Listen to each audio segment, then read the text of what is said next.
કાકા શું નામ છે આપનું? એપી ઉકાવાલા. એપી ઉકાવાલા. કાકા તમે તો ઉંમરમાં મોટા છો એટલે અનુભવમાં અને ઘણી ચૂંટણીઓ જોઈ છે, ઘણા રાજનેતાઓ જોયા છે, સરકારો બદલતી જોઈ છે. ખાસ કરીને બનાસકાંઠાની સીટની વાત કરીએ તો આ વખતે કેવો છે માહોલ અને આપ પણ શું ઈચ્છો છો? જો મારો અભિપ્રાય એવો છે કે લગભગ તો આવે ને ભાજપ જ જીતવાનું છે. ભાજપ? હા, ભાજપ. કારણ શું એમ? એનું કારણ એક જ છે કે પ્રજાને શું નથી આવ્યું ભાજપે. પહેલો સવાલ એ છે. સરકારે જે માગણીઓ હતી લગભગ બધી પૂરી જ પાડી છે. દરેક પ્રકારની સગવડો હાલના તબક્કે મળી રહી છે. પાણીની સગવડ જુઓ તો એવી મળી રહી છે, લાઇટની સગવડ જુઓ તો એવી મળી રહી છે, ખેડૂતોને એમના ખાતાની અંદર સહાય જે આવતી હતી એ મળી રહી છે. શું નથી મળતું અત્યારે? દરેક પ્રકારની સગવડો સરકાર દ્વારા પૂરી પાડવામાં આવેલી છે. માટે આ ને હાલના તબક્કે ભાજપ તરફી છે ને એકાદ બે ગામડામાં પેલો હોવાના કારણે કંઈ પેલું ન થઈ શકે. કારણ કે આ તો 1100 ગામડા આખા જિલ્લાના 1100 જેટલા ગામડા અંદર સમાયેલા છે. હવે એટલા બધા મોટા વોટિંગની અંદર ને અહીંથી એક ગામ પરથી નક્કી ન થઈ શકે. અને એ આખા જિલ્લાનું એટમોસ્ફિયર જોવું પડે. હવામાન અને જિલ્લાના હવામાન ઉપરથી નક્કી થઈ શકે કે આમાં કેટલા ટકા શું થાય છે. એટલે લગભગ તો હે ને 99.99% તો હે ને 1 લાખ વોટ ઉપર હે ને રેખાબેન જીતશે. 1 લાખ વોટ ઉપર જીતશે. કાકાનું કહેવું છે 1 લાખ વોટ ઉપરથી જીતશે. આપણી સાથે બીજા પણ વડીલ ઉપસ્થિત એમના દ્વારા પણ જાણવાનો પ્રયાસ કરીશું કે કાકા અહીંયા આગળ ખાસ કરીને ઠાકોર સમાજ અને ચૌધરી સમાજનું એક સરખું એવું મતદાન કહે છે આ જિલ્લામાં, તો ઇક્વલ છે. હા, સરખું જેવું મતલબ ઇક્વલ જ. તો આ બેઠક ઉપર જે જાતિકરણ ધ્રુવીકરણના લીધે કોઈ બેઠક ઉપર કોણ વધારે ટક્કર આપી શકે છે? ટક્કર તો ભાજપ જ આપશે. ભાજપ જ આપશે. કારણ શું એમનો કોઈ જાતિવાદ કારણ કે કોઈ એમાં ના, જાતે ને શું કે ભાજપે કામ કર્યો, ભાજપનો જે કામ હે વિકાસ દેશનો એનો વિકાસ કામ કરે એ કારણથી ભાજપ જ. એ કારણથી ભાજપ જ જીતશે. સરકારે શું યોજનાઓ નથી આલી? દરેક પ્રકારની યોજના મેડિકલી સહાયવાળી છે. હવે દરેક પ્રકારની સહાય સરકારે આલી છે. અને એમાં મોટો ફાયદો શું છે ખબર છે? હાલના તબક્કે કે હાલ જે દેશનો વિકાસ છે ને, રસ્તાઓ જુઓ. હવે દરેક જગ્યાએ જ્યાં આગળ અડચણો ઊભી થઈ તે જગ્યાએ 4 લાઇન ને 6 લાઇન બની ગઈ છે. વધારામાં બધા બ્રિજ બની ગયા છે. બધી પ્રકારની સગવડો લોકોને મળી રહી છે. ભાઈ જુએ છે શું લોકોને આ જોઈએ છે ભાઈ. અને એ જ કારણથી આજે ને લોકો અહીંનું નથી જોતા, લોકો જુએ સેન્ટ્રલનું મોદી સાહેબને જુઓ. મોદી સાહેબને જુઓ લોકો. મતલબ સ્થાનિક ઉમેદવારથી કોઈ લેવા દે ઉમેદવારને એટલું બધું નથી, મોદી સાહેબને જુઓ. કારણ કે આ દેશના વિકાસ જે છે ને આ આખી દુનિયામાં ભારતનું નામ જે આટલું પ્રખ્યાત થયું છે શેના આધારે થયું છે? આજે ભારતીયોને લગભગ હે ને 18 થી 19 દેશોની અંદર ને વિઝાની જરૂર નથી. કોના કારણે નથી? કારણ મોદી સાહેબના લીધે નથી. મૂળ કારણ આ છે. ગઈકાલે અહીંયા એક બેઠક થઈ હતી ને ખાસું પેલી જન સમર્થક પણ જ્ઞાનીબેનને જન સમર્થન એ એક જન સમર્થન મળતું એવું લાગે, પરંતુ અહીંયા આગળ સંખ્યા ઉપરથી નક્કી ન થાય. આ સંખ્યા અંદર લોકોના પેટમાં શું પડ્યું હોય એ લોકો જાણતા હોય. ખ્યાલ આવ્યો? કારણ કે હું અહીંયા ઊભો હોઉં પણ મારા પેટમાં શું પડ્યું તો હું જાણતો હોઉં ને. મારા ઘરના 10 વોટ પેલા ટોટલ 33 વોટ છે. હવે 33માંથી એક કોંગ્રેસમાં જાય એમ નહીં ના. હવે તમે શું કરો? મતલબ તમે રાષ્ટ્રવાદને માનીને ભાજપને જ રાષ્ટ્રવાદને જ માનું છું. હાલના તબક્કે રાષ્ટ્રવાદને જ ધ્યાનમાં રાખવાનો છે, નથી કે આ વ્યક્તિવાદ ધ્યાનમાં રાખવાનો. પરંતુ તમે વડીલ છો ને મારે એટલા માટે પૂછવું છે કે એવો કોઈ મુદ્દો ખરી કે હજી નરેન્દ્ર મોદી સરકાર જોડે તમે આશા રાખી શકો? હાલના તબક્કે આશા રાખવાનો મુદ્દાનો પ્રશ્ન નથી. એમને જે આશાઓ જે હતી ને પૂરી પાડી છે લોકોની. હવે આશા રાખવાનો પ્રશ્ન નહીં. હાલ આશા છે નહીં હોય. દેશની અંદર એક જ છે કે યુસીસી છે ને સમાન સિવિલ કોડ લાગુ થાય એ અપેક્ષા છે. હવે અને અમુક જે આ છે ને અમુક જે કાયદાઓ જે દેશ વિરુદ્ધના છે એને ખારેજ કરી નાખે. કેવા કાયદાઓ?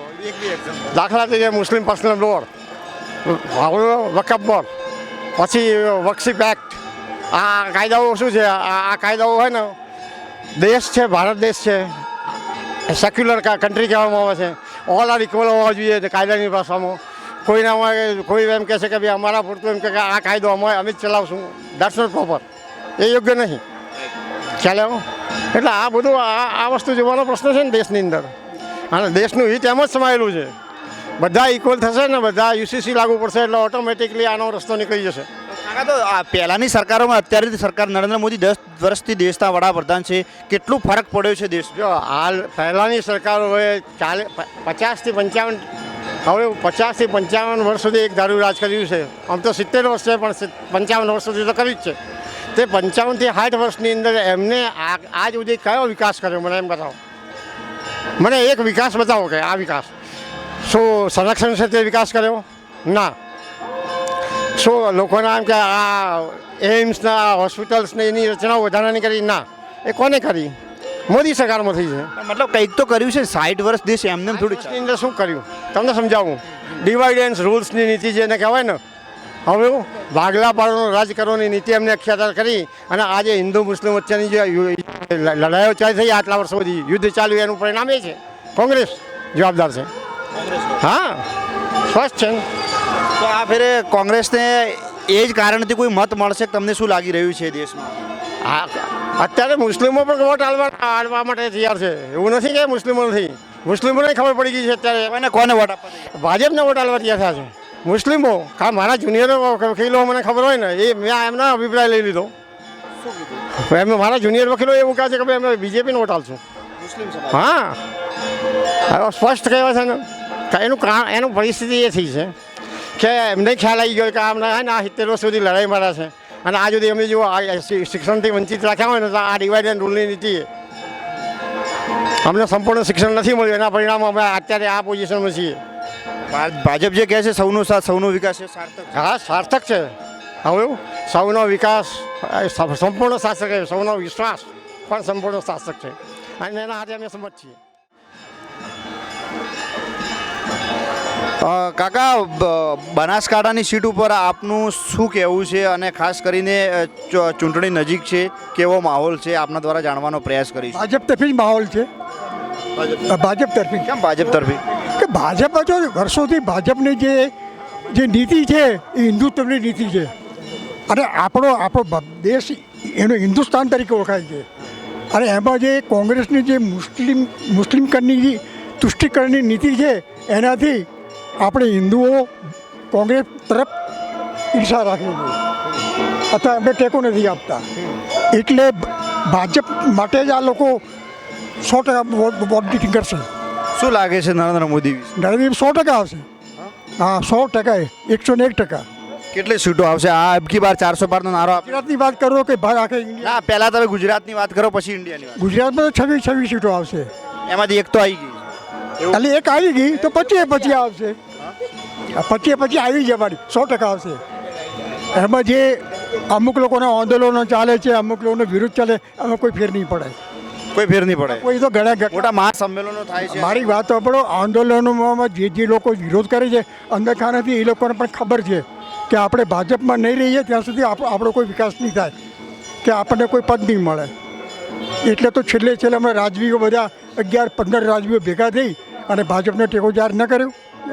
નરેન્દ્ર મોદી આવ્યા.